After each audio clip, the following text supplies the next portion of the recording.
Hello, good afternoon mga ka-Base Auto Works dyan.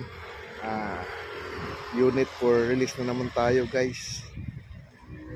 Financing po ito guys, 30,000 lang po yung down payment. DE 17B.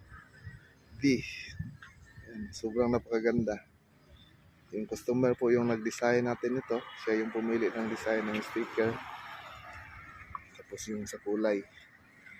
So, super ganda talaga ng unit guys. Dito lang po yan sa Base Auto Works guys. So mamaya malalaman natin ang price nito. Ang may-ari pala nito ay si Sir Marge, bound to Consolacion, Cebu. So ito na yung unit mo sir. Sobrang napakaganda, napakakintab ng pintura. At saka dami siyang additional guys. Nag-additional po siya ng fender. Ayan. Fender para hindi tumalsik yung